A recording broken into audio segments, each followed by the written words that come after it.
నమస్తే.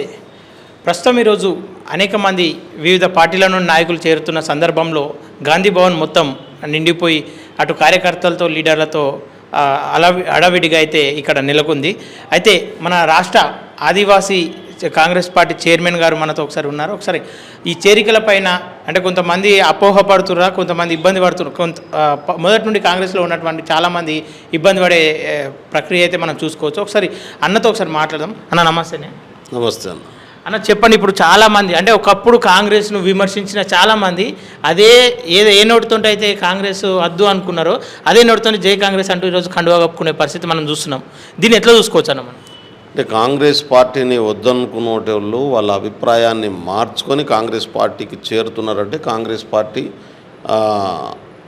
అవసరం వాళ్ళకన్నా వచ్చి ఉండాలి. రెండోది వాళ్ళ అభిప్రాయాన్ని మార్చేసుకొని వాళ్ళ కాంగ్రెస్ కరెక్ట్ అనేటటువంటి ఒపీనియన్తో వస్తున్నటువంటి పరిస్థితి వచ్చింది.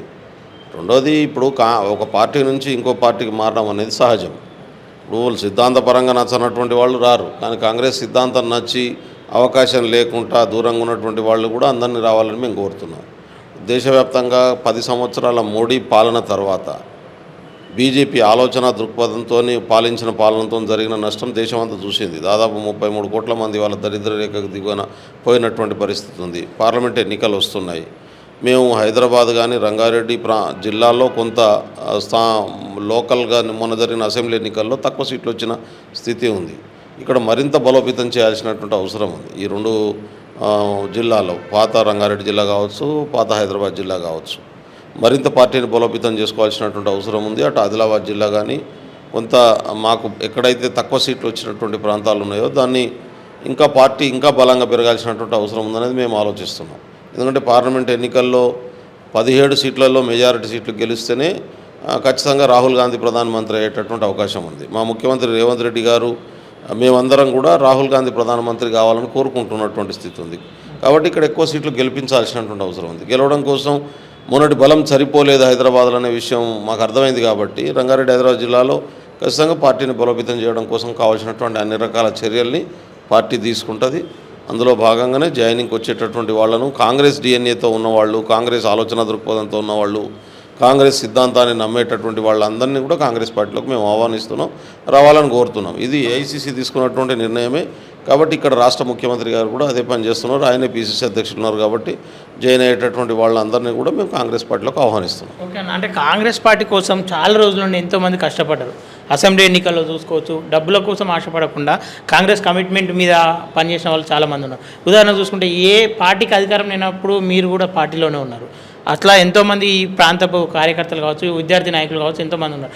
వాళ్ళ క్రెడిబిలిటీ ఏమైనా తగ్గిపోతుందేమో వీళ్ళు వస్తే అని చెప్పేసి వాళ్ళు భావిస్తారు. అట్లాంటి వాళ్ళకి మీ నుండి ఏం సమాధానం చెప్తారన్న? అంటే ఎవరికి క్రెడిబిలిటీ తగ్గదు, ఎవరి క్రెడిబిలిటీ వాళ్ళకు ఉంటుంది. కొత్తగా వచ్చేటటువంటి వాళ్లకు అవకాశాలు ఇప్పుడు మొన్న అసెంబ్లీ ఎన్నికలు అయినాయి, రేపు లోకల్ బాడీ ఎన్నికలు వస్తాయి, మున్సిపల్ ఎన్నికలు వస్తాయి, గ్రామ పంచాయతీ ఎన్నికలు వస్తాయి, జెడ్పీటీసీ ఎన్నికలు వస్తాయి, ఎంపీ ఎలక్షన్స్ వస్తున్నాయి. పార్టీలో పనిచేసేటటువంటి వ్యక్తులు వారి వారి స్థాయిని బట్టి, వాళ్ళకు ఉన్నటువంటి కెపాసిటీస్ని బట్టి, శక్తి సామర్థ్యాలను బట్టి వాళ్ళకు పార్టీ గుర్తింపిస్తుంది. ప్రభుత్వపరమైనటువంటి పదవుల్లో కూడా అవకాశం వస్తుంది. నామినేటెడ్ పదవులను కూడా నింపాలనేటటువంటిది ముఖ్యమంత్రి రేవంత్ రెడ్డి గారు ఆలోచిస్తూ ఉన్నారు. చాలామంది దాంట్లో నామినేటెడ్ పదవుల్లో కూడా వచ్చేటటువంటి అవకాశం ఉంది.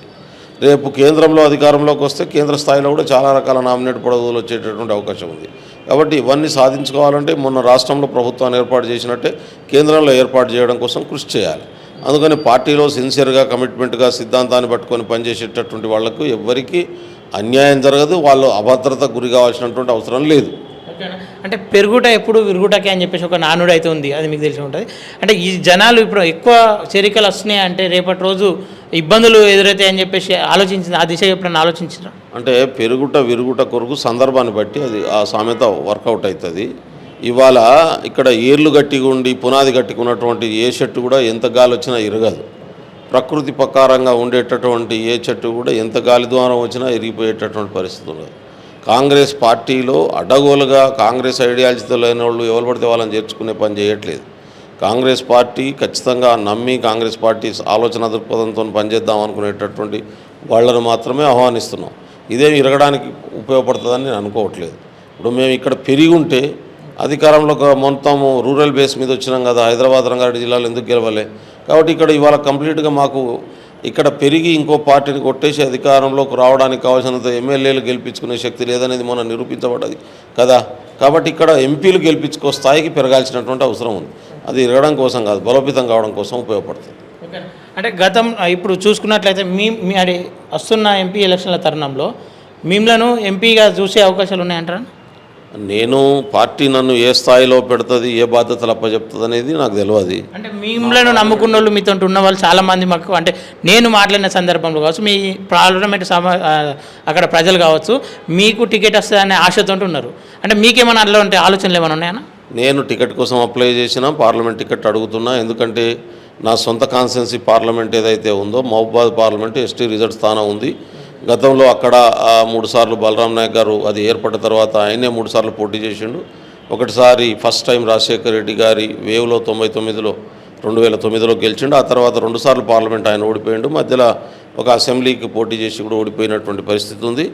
నాకు లాస్ట్ టైం కూడా పార్లమెంట్ ఎన్నికల్లో టికెట్ అడిగిన, పార్లమెంట్ ఎన్నికల్లో టికెట్ నాకు ఇవ్వలేదు. అసెంబ్లీ కూడా అడిగిన. సరే ఈసారి కూడా అసెంబ్లీ అడిగితే పార్లమెంట్కి అవకాశం ఇస్తామనేది మాట అధిష్టానం చెప్పింది. ఖచ్చితంగా పార్లమెంటు టికెట్ నాకు ఇస్తారని నేను నమ్ముతా ఉన్నాను. ఒకవేళ పార్టీ నన్ను ఎట్లా ఉపయోగించుకోవాలనేటటువంటిది పార్టీ నిర్ణయిస్తుంది. పార్టీ ఏ బాధ్యతలు నాకు పోటీ చేయమని ఆదేశిస్తే ఖచ్చితంగా పోటీ చేస్తే గెలిచొస్తుంది. ఓకేనా. అంటే మీరు ఏదైతే టికెట్ ఆశిస్తారో అదే ప్రాంతంలోనే ఇంకొంతమంది పేర్లు కూడా తెర మీదకి వస్తున్నాయి ఈ మధ్య కాలంలో. అంటే వాళ్ళు నిన్ను కాదని వాళ్ళకి ఇస్తే పార్టీ కోసం పనిచేసే ఆలోచన ఉందన్న మీకు? నేను ఏమంటున్నా అంటే పార్టీ ఎస్టీ రిజర్వ్డ్ స్థానం నా మహబూబాబాద్ స్థానం చాలా 45 మంది అప్లై చేసుకున్నారు. ఖచ్చితంగా పార్టీ కోసం సర్వీస్ చేసినటువంటి వాళ్ళని దృష్టిలో పెట్టుకొని పార్టీ అవకాశం ఇస్తుందని నేను భావిస్తున్నా. గతంలో ఎమ్మెల్యేకి ఎవరికి ఇచ్చినా పనిచేస్తామన్నాం, పనిచేసినాం. రేపు ఖచ్చితంగా పార్టీ నాకు అవకాశం ఇస్తుందని నేను నమ్ముతున్నాను. Okay, thank you. Thank you.